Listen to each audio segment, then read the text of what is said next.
Nós temos já 5 anos de casados, né, Céia? Isso. 5 anos. A gente já se conhece há mais ou menos uns 8 anos, mais ou menos. E a gente teve 1 ano de namoro e a gente teve período de noivado, uns 4 meses depois a gente casou. Tá? A gente vai contar certinho pra vocês como foi tudo que aconteceu na nossa vida. Bom, a Céia, ela veio de um lugar bem longe de onde eu morava, né? Eu sou de São Paulo. Quando meu pai morreu, eu vim morar para essa cidade que eu moro agora. Por quê? Porque lá a gente morava de favor na casa da minha tia e a gente não tinha mais onde ficar, porque minha tia na época queria casa e nós viemos embora para cá. E foi aqui que eu cresci. A Céia, ela morava na roça. Conta um pouquinho como que era, Céia, quando você morava lá com seus pais, na cidade de Eldorado. Né? E por que você veio para cá? Isso, era um sítio bem distante, né? Um quilombo, na verdade, né? Morei lá com a minha família. Aí terminei meus estudos, né? Sempre tive um sonho de fazer faculdade, de querer mudar de vida. E lá não tinha essas oportunidades. Aí foi o dia que os meus pais, né, deixaram eu vir morar na casa de um casal, uma família, pra mim poder trabalhar e estudar. Aqui, né, na cidade do interior, chamada Registro. E aqui, saí de lá, fiquei morando aqui durante 5 anos. Foi daí que eu comecei, né, a estudar nos cursos. E foi num curso da ETEC que, quando eu cheguei lá, conheci o Vitor. Se tornou um professor de matemática, que eu sou muito péssima em matemática. Então, na verdade, né, quando eu comecei a estudar, comecei a fazer curso de administração, tava completa a turma, só que aí faltou, uma pessoa desistiu. E essa pessoa que desistiu foi que ela entrou na vaga, né? E quando ela entrou nessa vaga, que ela caiu na minha sala, foi onde a gente se conheceu, né? E quando a gente se conheceu, a gente tinha uma amizade normal, né? A gente teve uma amizade normal por mais ou menos uns 2 anos, né? E depois a gente foi começar a namorar, porque ela estudou 1 ano só nesse curso. Nem 1 ano não foi, ela saiu e a gente perdeu o contato, né? Tudo bem. Aí, quando eu saí desse curso para mim poder ingressar na faculdade, no dia que eu fui fazer minha inscrição na faculdade, ela também foi fazer a dela e aí eu reencontrei ela de novo. Foi onde a gente começou a conversar, onde a gente começou a ter uma amizade mais profunda, né? Aí depois de um tempo nós começamos a orar.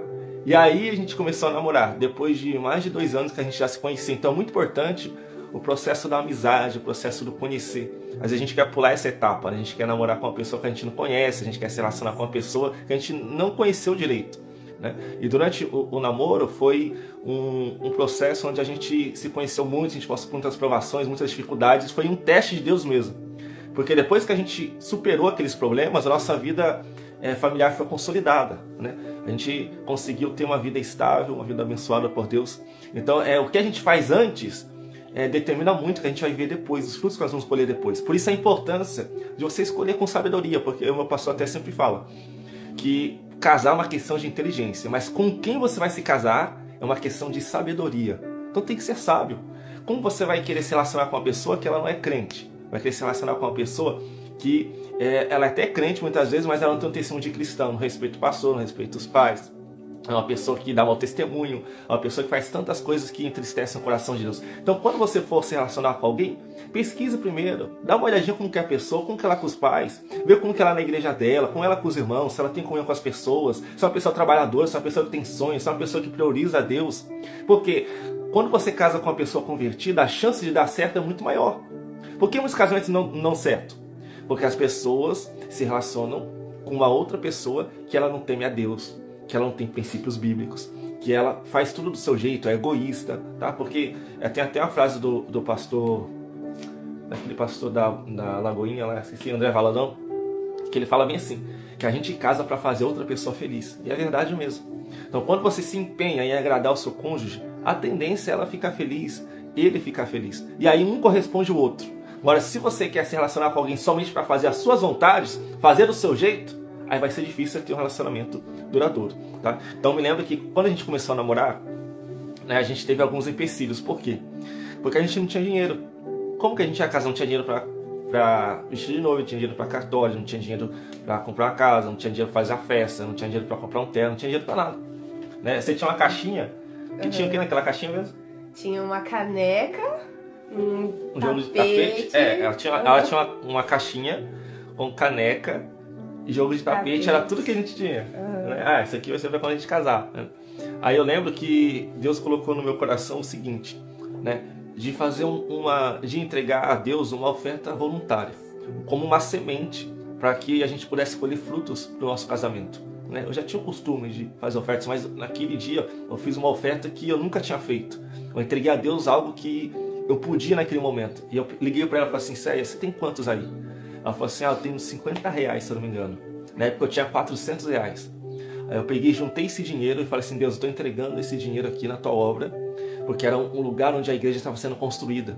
Eu falei assim, crendo que o Senhor proverá lá na frente pra gente. E eu fiz isso. Aí Deus usou o pastor Adilson, né?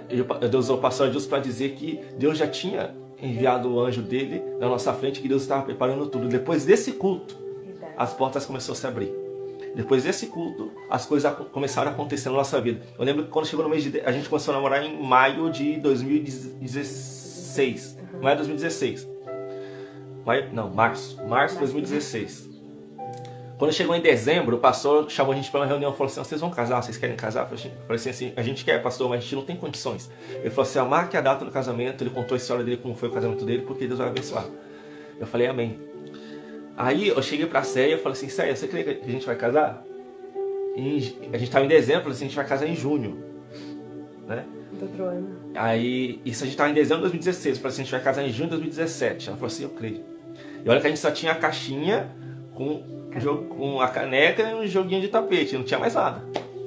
E aí, gente, depois desse dia que Deus usou o pastor no culto, a gente começou a receber várias ligações e pessoas nos abençoando, pessoas nos dando presentes, pessoas nos ajudando, e as portas foram se abrindo. A primeira coisa que a gente ganhou, na verdade ela ganhou, foi o vestido de noiva, né? Isso, que foi o primeiro sim de Deus, né? No meio de tudo aquilo. Quando me presentearam com o vestido de noiva, eu vi Deus falando assim, sim, vai acontecer, vocês estão com fé e vai acontecer.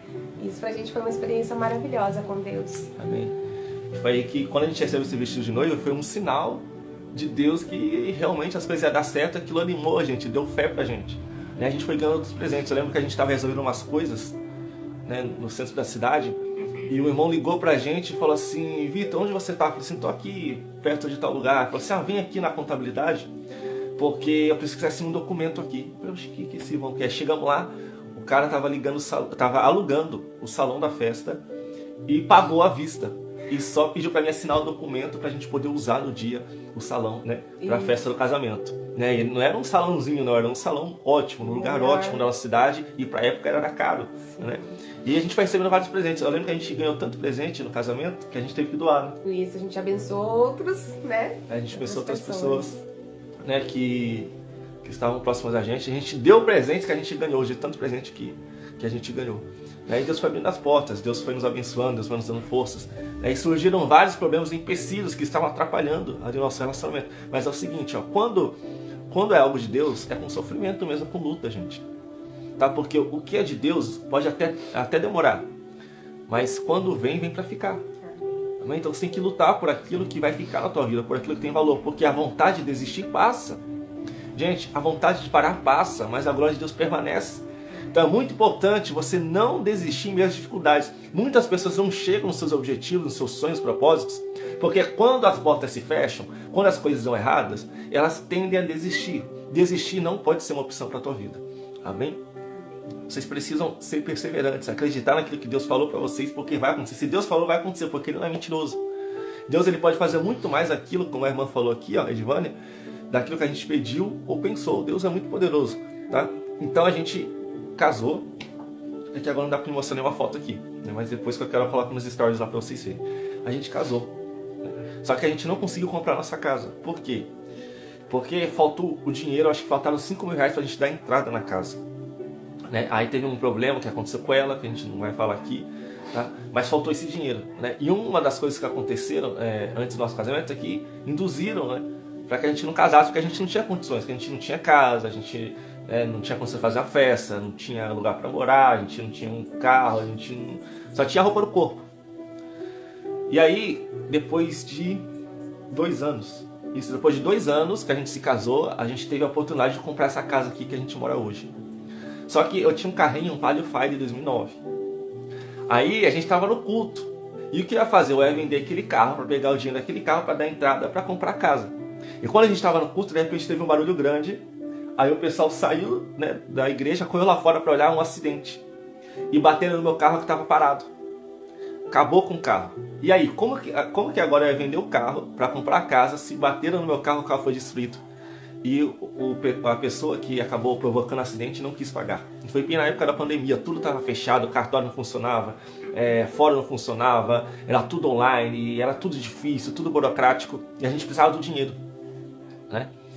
E aí foi que o rapaz que construiu aqui, da construtora, né? Ele pegou e falou assim: Vitor, né, na verdade eles chamam de Vitinho, né? Já muitos anos a gente se conhece. Vitinho, já que aconteceu isso com você, você não tem dinheiro para poder dar entrada na casa, eu vou construir a casa para você. E depois, quando você tiver a oportunidade, você vai me pagar esse dinheiro, né? Agora, fala para mim, quem que é que faz isso? E não era pouco dinheiro não, gente, eram 10 mil reais. 10 mil reais. Né? Hoje a gente já pagou esse valor, graças a Deus, a gente já pagou para ele, Deus nos abençoou, a gente pagou para ele. Né? Hoje Deus já nos deu outro carro, a gente já reconstruiu a nossa vida. Né? E a pessoa que fez isso com a gente, né, é uma pessoa que tem dinheiro, que não tem pouco dinheiro não. Mas do que adianta a gente praguejar as pessoas, a gente falar mal das pessoas, a gente querer destruir as pessoas, sendo que Jesus nos ensina que nós devemos orar por nossos inimigos, devemos ajudar nossos inimigos. Então foi isso que Deus colocou no meu coração. Eu poderia ter ido lá brigar com o cara, poderia ter lá, ter quebrado o carro dele, mas Deus falou assim: não, Vitor, você não vai se vingar, porque eu vou te honrar, vou te abençoar, eu vou restituir aquilo que foi roubado da sua vida. E eu comecei a orar pelo rapaz, comecei a orar pela situação, e Deus foi me dando forças, foi me encorajando, e Deus nos abençoou. Amém? É importante também que quando a gente casou, a gente saiu com um dinheiro muito bom no casamento. Acho que foi com 3 mil reais a gente saiu do casamento. E esse dinheiro a gente foi viajar, né? Fomos. Quanto foi da viagem? Quando que foi? Pra onde que foi? Pra mim foi um sonho, né? Nunca imaginei. Aí, pra glória de Deus, a gente conseguiu. O Vitor comprou, né? As passagens. A gente foi pra Porto Seguro. Isso, a gente foi pra Porto Seguro, Bahia. Isso. A gente comprou, acho que uns 2 meses antes, 3 meses antes. A gente comprou a passagem pra ir, né? A gente foi para Porto Seguro. E como foi lá? Verdade, pra mim também foi muito legal quando eu descobri que era de avião, porque, né, eu andando de avião. Da roça, né? Da Só andava de ônibus que quebrava no meio da estrada, né? É. Você conta que quando ela ia pra escola, como que acontecia? Era uma luta. Eu terminei meus estudos também, era pra mim chegar pra estudar na escola às 7 horas, eu tinha que sair de casa às 4 horas da tarde. A gente passava o melhor período na estrada, porque era muito longe. 12 quilômetros de estrada de barro, tinha que atravessar a balsa e pegar mais um ônibus para ir até onde que eu estudava. Então eu falo assim... Por que tinha que pegar a balsa? Porque tem essa estrada de barro, aí tem um rio. Para atravessar o rio tinha que passar pela balsa. E aí, passando pela balsa, ela tinha que pegar mais a estrada ainda, né, para chegar no lugar onde tinha escola. Que era a escola, né? Que lá era um quilombo, né? Muito bem longe mesmo. Bem longe. Que o Atila tá perguntando se a gente gostou lá na Bahia. Gostou? A gente Amei. Gostou tanto que a gente quer voltar para lá. A gente quer voltar para lá. Agora a gente está passando por uma nova fase da minha vida e da dela também. Por quê? Porque eu trabalhei numa empresa há 10 anos. Tá? Só que eu estava muito triste nessa empresa. Não que a empresa era ruim, não é isso. Mas porque não era o meu sonho, não era a minha vocação, não era o meu chamado. Era algo que estava já mexendo com a minha vida espiritual, com a minha vida familiar. E eu falei assim: Deus, eu quero sair dessa empresa. Eu quero fazer aquilo que eu amo. Né? Então, graças a Deus, o Senhor tem abrido as portas para mim, tem me abençoado, né? Eu estou tomando um novo rumo. Agora, ela também está querendo tomar um novo rumo para a vida dela. E por causa do horário dela, está um pouco difícil para a gente viajar. Essa questão de horário mexeu tanto com a minha vida, né? Nesse meu antigo trabalho. Por quê? Porque eu estava até não indo assim pregar em muitos lugares, não querer ir para longe. Por quê? Por causa do cansaço, por causa das dificuldades. Entendeu? Então, realmente eu tive que dar esse passo de fé para poder ir mais longe no meu chamado, no meu ministério. Graças a Deus, o Senhor tem nos abençoado, o Senhor tem abrido portas. Né? Aí a gente casou, né? Graças a Deus foi tudo bem. Né? E aí, quando chegou no ano, a gente casou em 17, quando chegou em 2020, né? Foi um período que a gente passou um ano muito difícil. Né? Foi um ano muito difícil, a gente teve perda, a gente sofreu muito, aí foi a época da pandemia, né? Teve, no caso, a irmã dela também. Teve uma perda muito grande, né? Que a irmã dela perdeu o marido, a irmã dela estava grávida E o marido já tinha problemas de saúde e pegou coronavírus ainda. Aí, o seu cunhado, no caso, né? Aí ele morreu e deixou a mulher grávida, né? Então foi um momento bem difícil também. Ela já estava num momento difícil, né, na nossa vida. E foi onde Deus foi nos dando força e graça para a gente poder passar por aquele período de muita dor e perda, né? E hoje, graças a Deus, o Senhor nos restituiu, nos deu força, nos renovou. E agora a gente está caminhando para uma nova fase da nossa vida. Então tudo na vida, gente, é questão de fase. O que você está passando hoje? Você está passando por lutas, por perdas, por desemprego, por problema emocional, por problema na saúde, dificuldades no seu ministério, no seu chamado, tudo é fase. Então o que o Senhor está querendo te ensinar nessa fase? O que o Senhor está querendo te moldar nesse período? É o momento de aprender com as experiências, é o momento de ouvir a voz de Deus, é o momento de se humilhar diante de Deus, de orar, clamar ao Senhor. Porque lá na frente Deus tem coisas novas. Hoje você está chorando, está passando por dificuldade, né? Mas daqui a pouco Deus ele traz a boa notícia de novo, Ele coloca um sorriso no teu rosto, Deus renova as tuas forças. Então tudo que a gente passa na vida é uma fase. A fase boa vai passar, a fase ruim também vai passar, tudo na vida passa, tá? Então não fique preso achando que a sua vida vai acabar por isso que você está passando hoje, por isso que você está desanimado, porque você acha que não vai ter uma saída, não vai ter solução, mas a vida continua. Deus tem coisas novas, Deus tem coisas maiores, Deus vai fazer coisas poderosas na tua vida, mas a grande questão é entender o mover de Deus hoje, que é para o teu bem, para a tua cura, para a tua libertação, tá? Para você estar pronto para algo maior na sua vida. Todas as pessoas na Bíblia que tiveram um grande chamado são pessoas que passaram por mudanças. Você quer ver o Abraão? Deus falou: Abraão, sai desse lugar, da sua terra, da sua parentela, vai para um outro lugar. Deus falou para Moisés: você é pastor de Jetro, sai daí, volta lá no Egito, porque tem um povo que precisa ser resgatado. Então se você não está disposto a dar passos de fé, a ter mudança na tua vida, você não vai viver algo novo. Para viver algo novo é necessário acreditar naquilo que Deus disse ao teu coração, naquilo que Deus direcionou a tua vida.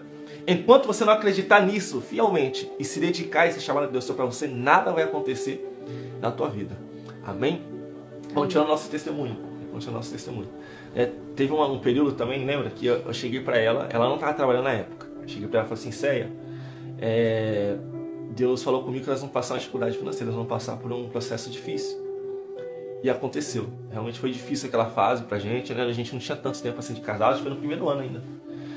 E aí eu, né, tava orando, buscando o Senhor, fazendo a obra do Senhor, e de repente eu recebi uma ligação.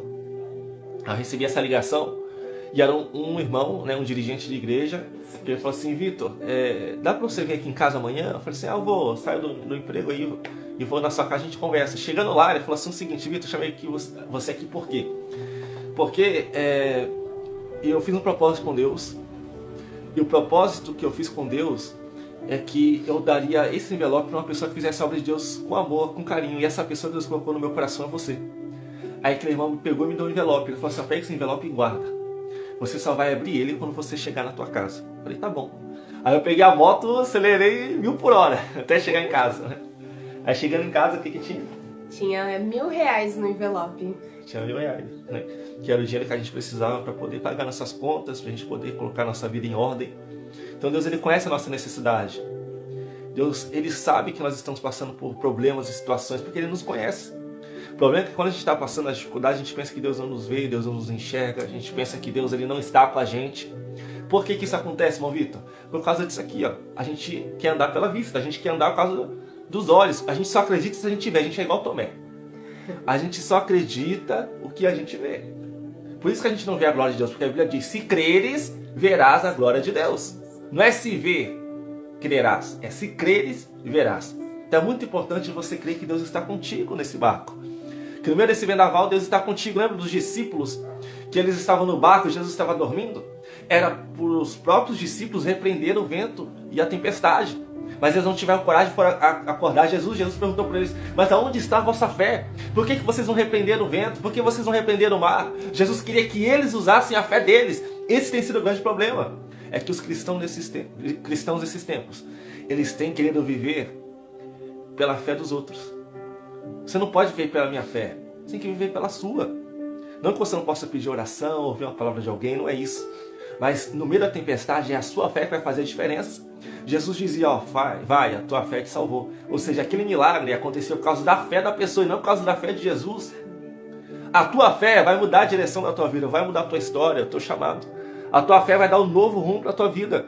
Mas para isso é necessário, querido, você acreditar, mesmo que você esteja passando por tempestades. Agora eu quero ler aqui o comentário do Leonardo. Ele disse assim, Vitor, você é uma bênção. Seu conteúdo é muito top. Quanto tempo você demorou para assimilar e entender a Bíblia toda? Quando seu ministério começou, o que indica para quem vai começar a ler a palavra igual a você o que você fez? Então é o seguinte, né? Primeira coisa, né? Como que eu fiz para ler a Bíblia toda? Simples. Né? Um dia eu acordei pela manhã, o Espírito Santo ele começou a me direcionar a isso. Vitor, começa a ler a Bíblia, começa a buscar minha face, começa, né, a mergulhar na palavra. E eu segui a direção do Espírito Santo e todos os dias, né, eu comecei a ler a Bíblia e li a Bíblia toda. Em 9 meses eu li a Bíblia toda. Primeira vez que eu li. Em 9 meses eu li a Bíblia toda. E como que eu comecei a pregar? Foi aí que eu comecei a pregar, porque depois que eu comecei a ler a Bíblia, eu comecei a aprender. E o Espírito Santo falou comigo, agora você vai começar a pregar. Aí o meu líder de jovens na época, ele estimulava a gente a dar saudações nos cultos de jovens. E depois que eu comecei a dar essas saudações nos cultos de jovens, foi quando eu comecei a perder a timidez, comecei a ter mais confiança para falar, comecei a me comunicar de uma maneira melhor.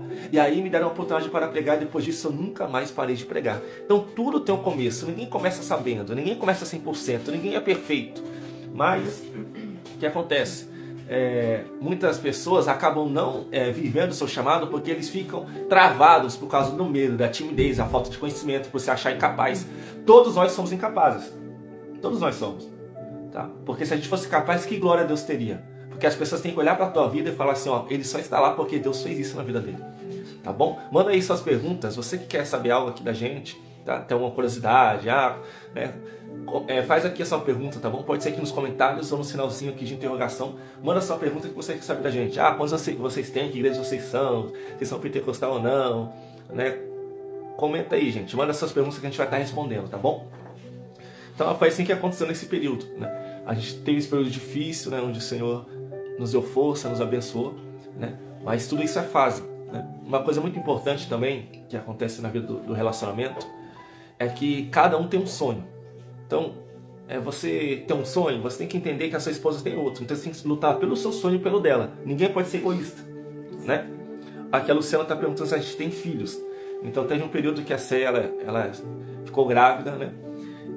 Foi um período onde foi muito difícil pra gente, 2020. Infelizmente a gente acabou perdendo, né? Perdendo entre aspas, porque está com o Senhor. A gente acabou perdendo o bebê, mas a gente tem vontade sim de ter filhos. E se Deus quiser, o ano que vem a gente vai ter filhos. Tá bom? Manda aí, gente, suas perguntas. Como posso fazer jejum? Então aí que tá. O jejum, gente, é algo que você faz primeiro para que você busque conversão, arrependimento e intimidade com Deus. A Bíblia diz que o jejum, ele nos ajuda a vencermos com vícios, a vencermos provações, a buscarmos por cura, tá bom? Então se você quer mudar a tua vida espiritual, é muito importante você jejuar. Quem está no jejum bíblico passo a passo, né, já sabe quais são os princípios que agradam a Deus durante o jejum, porque aqui infelizmente não vai dar para falar sobre tudo, porque hoje não é o intuito de falar sobre o jejum, tá bom? Quem não se inscreveu pode entrar no meu perfil, clicar no link e se inscrever no jejum bíblico passo a passo, você vai estar aprendendo grandes segredos para aprender a palavra do Senhor. Então evite ficar se distraindo, vigie muito, porque você vai ser atacado na tua mente, não fique se distraindo com TV, com jogos, games, procure jejuar, orando, buscando o Senhor, lendo a palavra, você pode ouvir uma pregação, tá bom? Tenha muito cuidado em apenas só jejuar e não buscar a Deus, porque isso não agrada o coração de Deus, tá bom? Leonardo, vocês são pentecostais? Sim, nós somos pentecostais, tá? Nós somos do Ministério Evangélico Palavra de Vida. Eu tenho 5 anos que eu tô lá, porque eu era de uma outra igreja quando eu conheci ela. A gente casou, a gente decidiu ficar na igreja dela porque era o melhor para nossa vida, para nossa família, tá? Foi que a gente decidiu, e tem 5 anos que eu congrego lá. Ela tem 8 anos.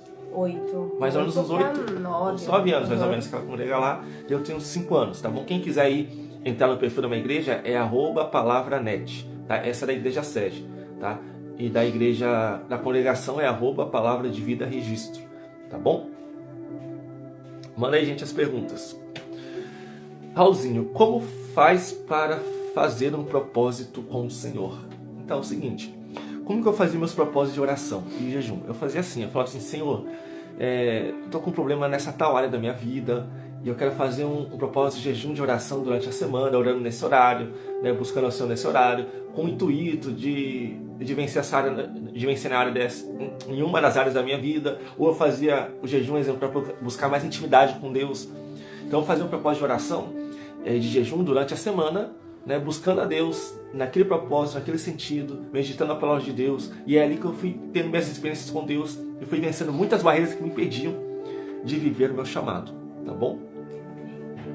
Edivânia, você já passou pelo silêncio de Deus e como não entrar em desespero? Você já passou? Já. Já passou pelo silêncio. Então, gente, teve uma época que eu fiz a minha primeira pregação, primeira ou a segunda, não lembro, e eu fiquei 1 ano sem pregar. Sabia disso? Eu fiquei 1 ano sem pregar em lugar nenhum.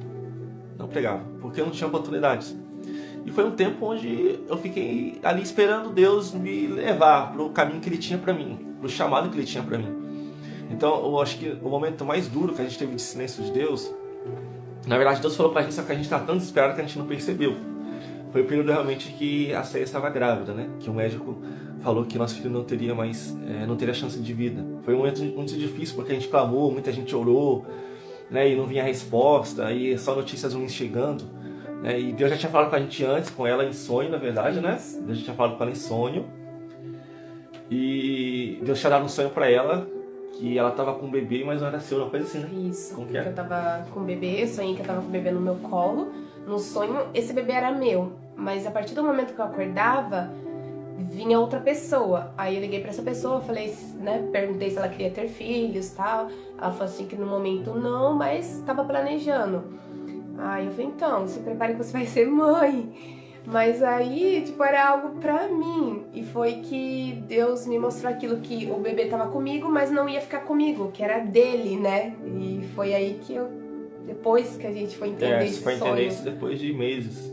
Muito tempo a gente foi entender esse sonho. Então, muitas vezes Deus fala assim com a gente, no meio da tempestade, da provação, só que a gente não consegue entender, porque nós estamos ali tão desesperados que a gente não consegue perceber que Deus está falando com a gente. É verdade. Tá? E a coisa mais difícil é aceitar a vontade de Deus. Essa é a coisa mais difícil. Porque fé não é só fazer o que a gente quer. Você acha que quando Abraão ele foi levar o filho dele em sacrifício, ele fez o que ele queria? Não, foi contra a vontade dele. Fé é aceitar a vontade do Senhor, mesmo não sendo a nossa, como Jesus orou lá no Getsemane. Que não seja feita a minha vontade, mas a tua. Essa oração ela não é simples de fazer, porque ela exige de nós renúncia. Exige de nós fé naquilo que Deus quer fazer e não o que nós queremos fazer.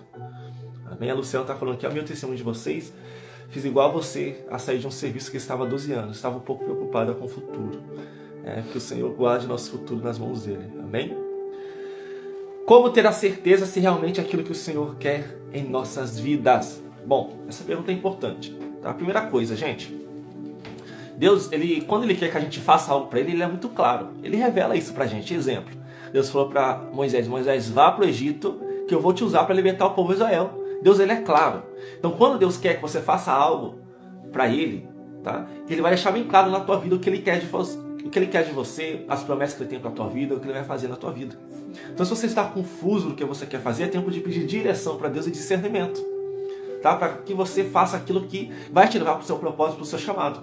Porque muitas vezes a gente está feliz, a gente está bem sucedido, a gente tem uma boa vida financeira, né? Só que a gente está triste. Por quê? Porque a gente não está fazendo aquilo que Deus nos chamou.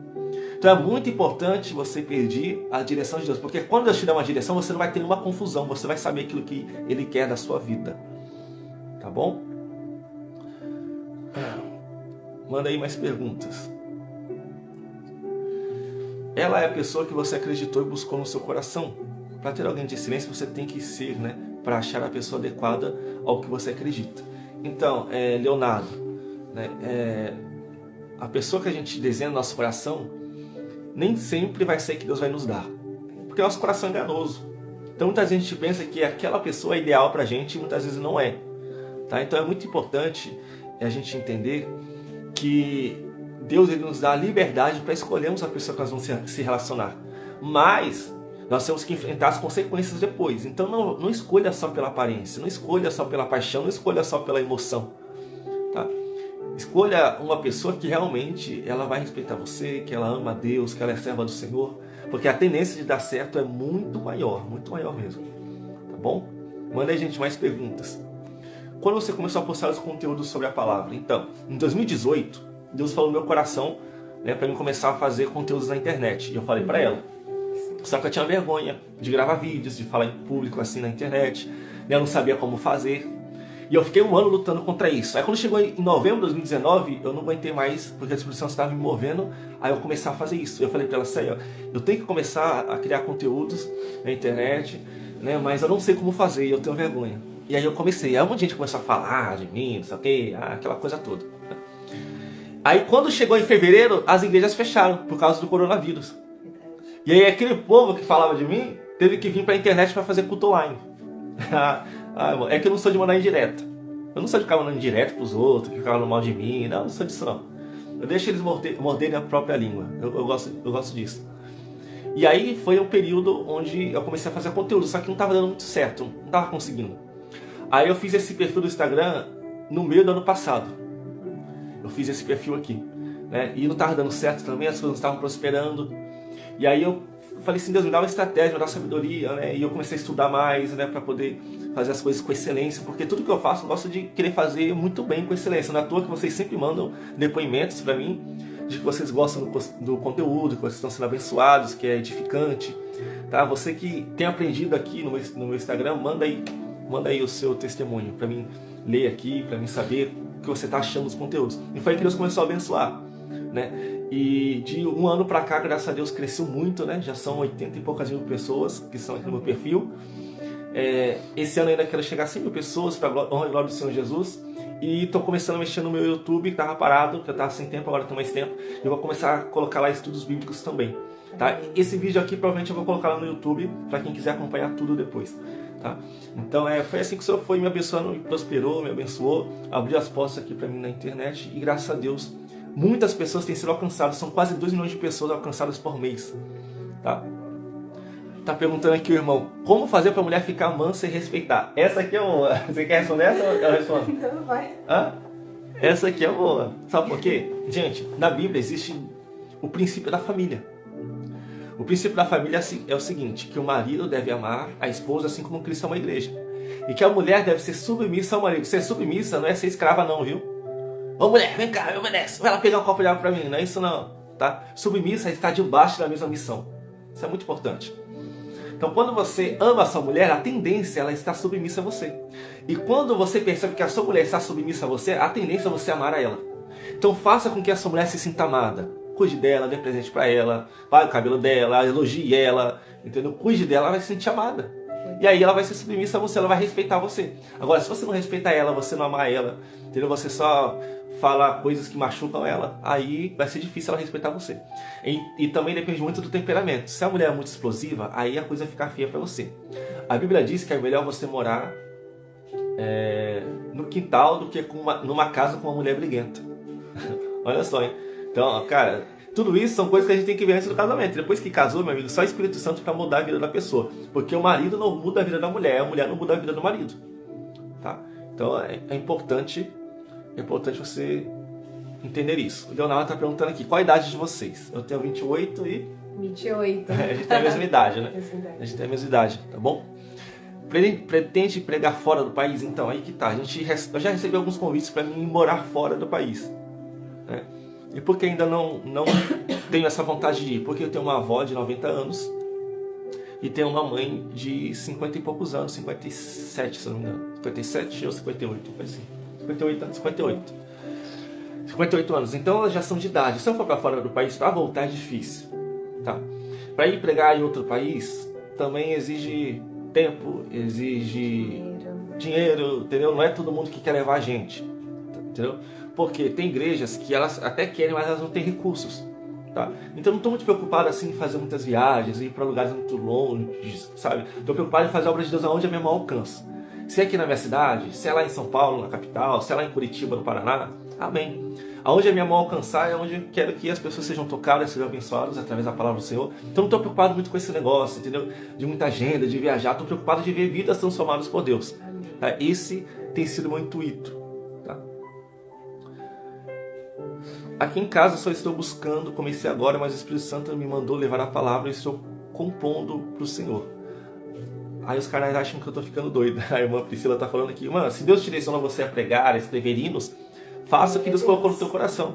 Tá? Porque as pessoas que desprezam você hoje, se elas soubessem o que Deus vai fazer na tua vida amanhã, eles não iriam desprezar você, eles queriam ser os seus melhores amigos. Tá?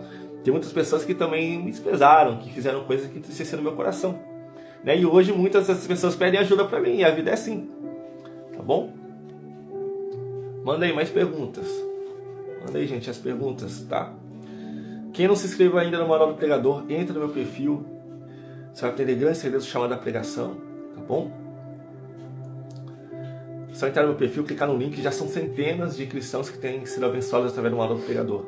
Priscila, ele foi tão fiel na minha vida que eu perdi o Samuel e ganhei o Isaac. A irmã está dizendo que, acho que ela quis dizer que ela perdeu um filho também, e agora ela tem outro para a honra e glória do Senhor Jesus. Deus. Amém, que Deus abençoe Priscila.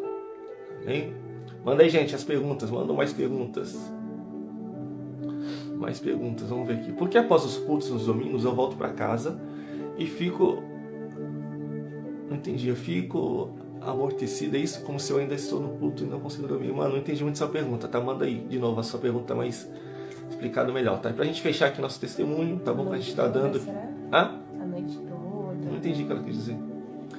Tá, vou responder essa pergunta aqui então, da Débora. Como desenvolver o Ministério de Libertação? Gente, se você quer ser usado por Deus, é muito importante a questão do jejum e da oração. Tá? O jejum e a oração é o que vai te habilitar para você vencer as guerras espirituais. Jesus disse que tem caça de demônios que sai com jejum e com oração. Então você tem que ser um intercessor. Você tem que ter a prática do jejum para você poder se fortalecer espiritualmente e enfrentar essas guerras espirituais, porque realmente tem situações do nosso dia a dia que acontecem coisas que são fruto das guerras espirituais. É o diabo se levantando contra nós, armando situações para que a gente não chegue no nosso objetivo daquilo que Deus tem para a nossa vida. Então é muito importante você estudar sobre o ministério de Jesus, porque o ministério de Jesus foi libertação, gente. Tanto que Jesus libertou as pessoas, não foi brincadeira não. Tá bom? Amém? Então é isso aí, gente. Deus abençoe vocês, tá? Quem ainda não se inscreveu no jejum bíblico, no Manual do Pregador, só entrar no meu perfil e se inscrever, tá bom? Você vai estar sendo muito abençoado, tá? Outra coisa, se inscreva no meu canal também, o link está no meu perfil, tá? Para que eu possa fazer lives e estudos por lá também. Preciso de mais 400 pessoas que se inscrevam no meu canal para começar a fazer estudos e lives lá no meu Instagram. Tá bom, gente? Deus abençoe vocês e até a próxima live. Deus abençoe, Pai do Senhor. Tchauzinho.